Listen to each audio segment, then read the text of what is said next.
When Nelson Mandela passed away on Thursday at the age of 95, he left behind a lifetime of historic achievements. Here's a look back on the defining moments of Mandela's life, from civil rights campaigner to South Africa's first black president. Mandela was born on June 18, 1918 in Mvezo.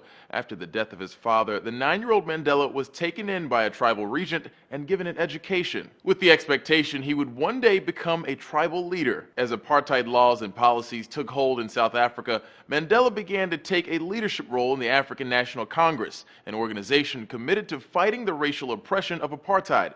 For 20 years, Mandela directed nonviolent campaigns including strikes, sit-ins, stay-at-homes, and demonstrations against apartheid. Despite his nonviolent commitment, the South African government branded Mandela a security threat and tried to imprison him for treason in 1955. In 1961, during his first televised interview with ITN, Mandela told the world his patience was wearing thin. And I think the time has come for us to consider, in the light of our experiences in this stay at home, whether the methods which we have applied so far are adequate. Shortly afterward, Mandela organized a militant wing of the ANC and helped orchestrate a string of bombings targeting government institutions. In 1962, Mandela was put on trial for treason, and he was eventually sentenced to life in prison. The next 27 years of Mandela's life would be spent behind bars. He was initially incarcerated at the now infamous Robben Island prison, where the civil rights leader developed tuberculosis and lung problems after years of hard labor. The fight against apartheid intensified during Mandela's imprisonment, and he soon became a national symbol of the anti-apartheid movement. The South African government faced increasing international pressure to free Mandela. And finally, the government gave in. On February 11, 1990, Nelson Mandela was released from prison and walked the streets of South Africa a free man. Let each one of you and all of our people give the enemies of peace and liberty no space to take us back to the dark hell of apartheid.